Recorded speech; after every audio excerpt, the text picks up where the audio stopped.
అందరికీ నమస్కారం. ఈరోజు మనం తెలుసుకోబోతున్న స్టోరీ గోల్డ్ దెయ్యం. ఆదివారం, అందులోనూ అమావాస్య, పైగా అడవి ప్రాంతం. పాడుబడిన బావి మీద ధర్మయ్య అనే 60 ఏళ్ల పెద్ద మనిషి నిలబడి బాధగా, ఓ పాడుబడిన బావి, నీ గురించి ఊరంతా కథలు కథలుగా చెప్పుకుంటూ నిన్నొక చావు బావిగా మార్చారు. ఎంతో మంది ప్రాణాలని తీసుకున్నావు.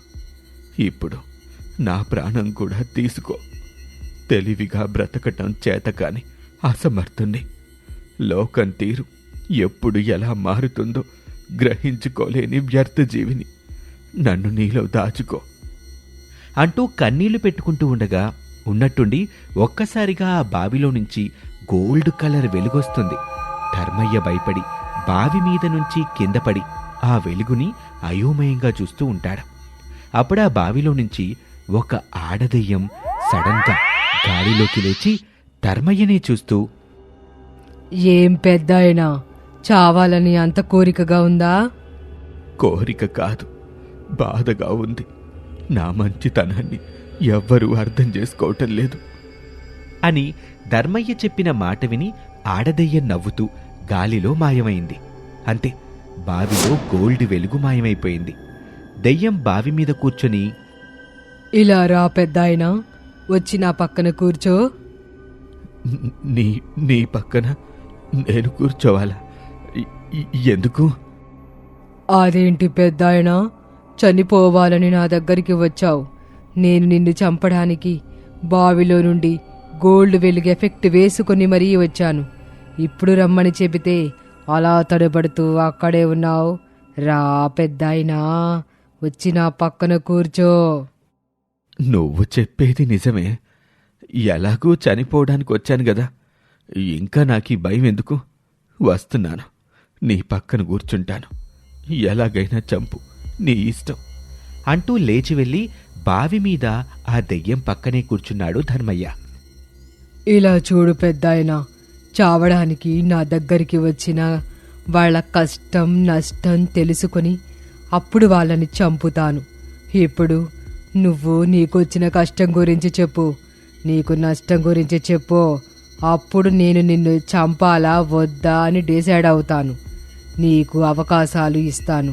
నువ్వు ఎలా నిర్ణయించుకుంటే అలాగే చంపేస్తాను అని దెయ్యం చెప్పగానే ధర్మయ్యకి కొంచెం భయం పోయింది. దెయ్యాల దగ్గర ఇలాంటి అవకాశం కూడా ఉంటుందా? అన్ని దయ్యాల దగ్గర ఉండదు, కానీ నా దగ్గర ఉంది. తమరి గురించి చెప్పండి. ఈ వయసులో చనిపోవడానికి వచ్చారంటే కొడుకు కోడలు కూతురు అల్లుడు ఆస్తి కోసం ఇబ్బంది పెడుతున్నారా? వాళ్ళుంటే కదా నన్ను ఇబ్బంది పెట్టేది. 3 ఏళ్ల క్రితమే సరదాగా టూర్కి వెళ్ళొస్తుంటే యాక్సిడెంట్ అయ్యింది. అందరూ చనిపోయారు, నేను మాత్రం బ్రతికాను. ఓహో, ఇప్పుడు వాళ్ళు లేరనే దిగులుతో చనిపోవాలనుకుంటున్నావు కదూ? కాదు, నేను వాళ్ళ కోసం చనిపోవాలనుకోవటం లేదు. విచిత్రంగా ఉన్నావే. అయిన వాళ్ల కోసం కాకుండా మరెవరి కోసం చనిపోవాలని ఇంత దూరం వచ్చావు? నాది ఈ అడవికి 10 కిలోమీటర్ల దూరంలో ఉన్న అడవి మల్లి అనే ఊరు. నేనక్కడ తక్కువ వడ్డీకి అప్పులిస్తూ ఉంటాను. చెప్పిన సమయానికెళ్ళి డబ్బులు తీసుకుంటాను.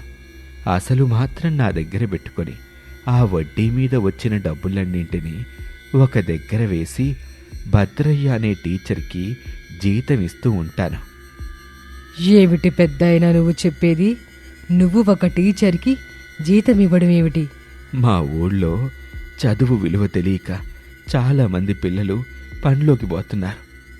ఆ పిల్లల జీవితం అలా పనిలో బలి కావద్దని, వాళ్ళకి చదువుతో బంగారు భవిష్యత్తుని ఇవ్వాలని, నా బతుక్కి ఒక అర్థాన్ని తెచ్చుకోవాలని ఆరాటపడుతూ జీవిస్తున్నాను. వారెవ్వా పెద్దాయన, నిన్ను మనసారా అభినందిస్తున్నాను. కానీ ఇక్కడ అర్థం కాని విషయం ఏమిటంటే, అంత మంచి పని చేస్తూ ఎందుకు చనిపోవాలనుకుంటున్నావు? ఏడాది క్రితం భుజంగం అనే ఒక నగల వ్యాపారి నా దగ్గరకొచ్చి పెద్ద మొత్తంలో డబ్బులు తీసుకున్నాడు.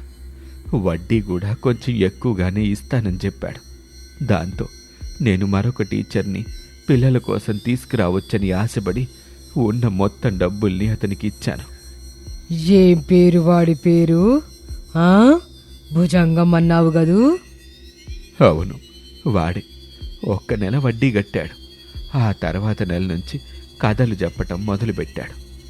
ఏడాది నుంచి వడ్డీ ఇవ్వటం లేదు, అసలు ఇవ్వటం లేదు. దాంతో టీచర్కి జీతం ఇవ్వలేకపోతున్నాను.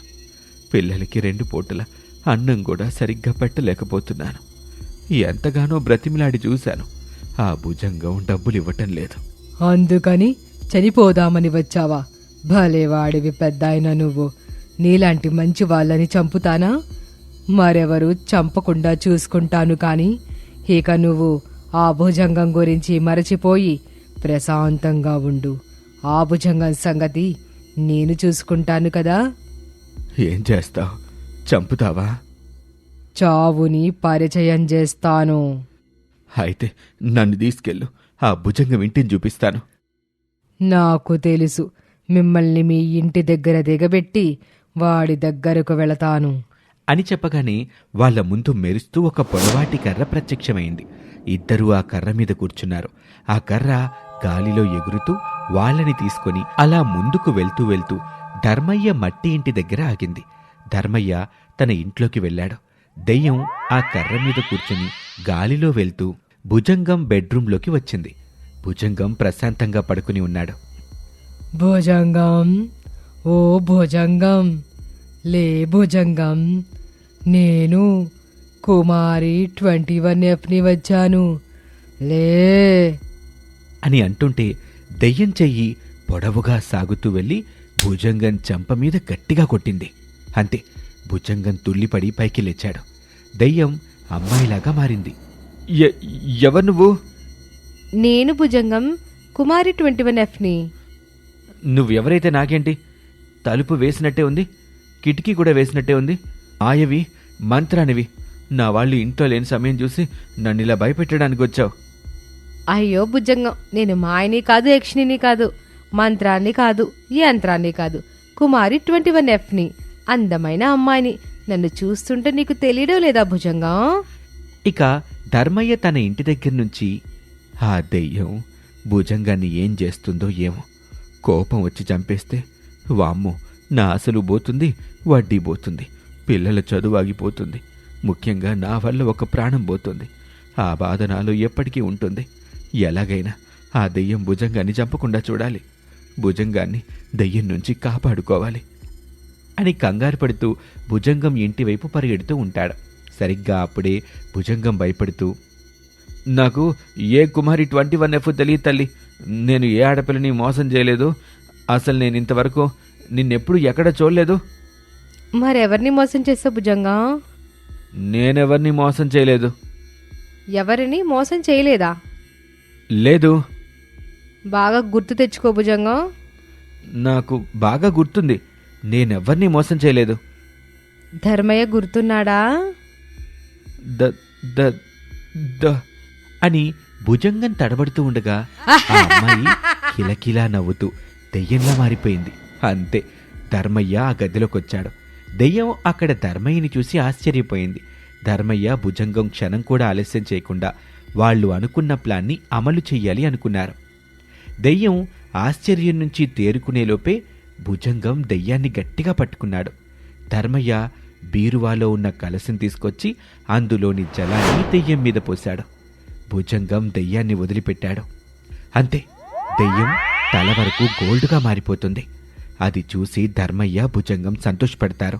దెయ్యం వాళ్ల వైపు కోపంగా చూస్తూ, మీరిద్దరూ కలిసి మహాపాపం చేశారా? నువ్వు దేనికి లొంగుతావో అర్థం చేసుకున్నావు. నువ్వే రోజున గోల్డ్ రంగులోకి మారుతావో కూడా అర్థం చేసుకున్నావు. అందుకు తగిన విధంగా ప్లాన్ చేశాం, నిన్నిలా బంధించాం అని ఇద్దరూ విలన్ ముఖాలేసుకొని నవ్వుతుంటే గోల్డ్ దెయ్యం ఆలోచనలో పడి, సన్నాసుల్లారా, నేను గోల్డ్ దయ్యాన్నే కాదనడం లేదు, కానీ నా నుంచి మీరు గోల్డ్ తీసుకోలేరు. అదెలా తీసుకోవాలో నాకు మాత్రమే తెలుసు. అంతేకాదు, చాలా పెద్ద మొత్తంలో ఖజానాను ఎక్కడ దాచానో కూడా నాకు మాత్రమే తెలుసు. అది మీకు చెప్పాలంటే నేను చెప్పిన పని చెయ్యాలి. అప్పుడే ఈ గోల్డ్ దెయ్యం మీ సొంతమవుతుంది, నీకు ఖజానాను చూపిస్తుంది అని చెప్పగానే భుజంగం ధర్మయ్య అత్యాశతో ఖజానాని ఊహించుకుంటారు. వాళ్ళిద్దరూ మురిసిపోతూ ఉంటే గోల్డ్ దెయ్యం వాళ్ళని చూసి తనలో తాను ఇలా అనుకుంటుంది. అత్యాశకు పోయారు. ఎదురుగా ఉన్న ఈ గోల్డ్ దెయ్యాన్ని కోల్పోతారు పిచ్చోళ్ళు. ఎప్పుడైతే వీళ్ళు అత్యాశ పడ్డారో అప్పుడే వాళ్ళ దగ్గర ఉన్న కలశంలోని జలానికున్న అద్భుతమైన శక్తి పోయుంటుంది. ఇప్పుడు ఆ జలం నా మీద చల్లగానే నేను పూర్తిగా మంటల్లో కాలిపోతాను. అప్పుడు వీళ్ళు నన్ను ఎక్కడికి తీసుకెళ్లలేరు అని అనుకొని వాళ్లతో పైకి ఇలా అంటుంది. నేను చాలా బరువుంటాను. నన్ను తీసుకెళ్లడం మీ ఇద్దరి వలన కాదు, పెద్ద క్రేన్ కావాలి. అప్పుడు అందరికీ తెలిసిపోతుంది. పోలీసులు వస్తారు, నన్ను స్వాధీనం చేసుకుంటారు. మీ ఆశ నిరాశగా మిగిలిపోతుంది అని చెప్పగానే ధర్మయ్య భుజంగం మళ్లీ ఆలోచనలో పడ్డారు. అయోమయంగా ఒకరి ముఖాన్ని ఒకరు చూసుకుంటూ ఉండటంతో దెయ్యం మళ్లీ ఇలా అంటుంది. కలశంలో మాయాజలాన్ని పెట్టుకొని అంతలా ఎందుకు ఆలోచిస్తున్నారో నాకు అర్థం కావడం లేదు. ఆ మాయాజలాన్ని నా మీద పోసినందుకే కదా నేనిలా బంగారంలా మారింది. ఆ మాయాజలాన్ని పోస్తేనే కదా నేను బరువును తగ్గుతాను. మీరు నన్ను తీసుకెళ్తారు అని చెప్పగానే ఆ ఇద్దరూ మళ్లీ ఆశగా గోల్డ్ దెయ్యాన్ని చూస్తారు. అయ్యో, మీకు రహస్యాన్ని చెప్పేశానా? చా అని దెయ్యం ఫీలవుతూ ఉండగా ధర్మయ్య క్షణం కూడా ఆలస్యం చేయకుండా మాయాజలాన్ని దెయ్యం మీద చల్లాడు. అంతే, గోల్డ్ దెయ్యం మంటల్లో కాలిపోతూ ఉంటుంది. ధర్మయ్య భుజంగం బిక్కమొహాలు వేసుకుని చూస్తూ ఉంటారు. దెయ్యం కాలిపోతూ నవ్వుతూ ఇలా అంటుంది. ఆశ అనేది జీవితం, అత్యాశ అనేది వినాశనం. ఇది మనిషి తెలుసుకోలేకనే 100 ఏళ్ల జీవితాన్ని చేతులారా నాశనం చేసుకుంటున్నాడు అని చెప్పగానే ధర్మయ్య భుజంగం బాధపడుతూ ఉంటారు. ఇది వాల్టి కథ. మరొక ఆసక్తికర కథలో మళ్ళీ కలుద్దాం. అంతవరకు సెలవు. నమస్తే.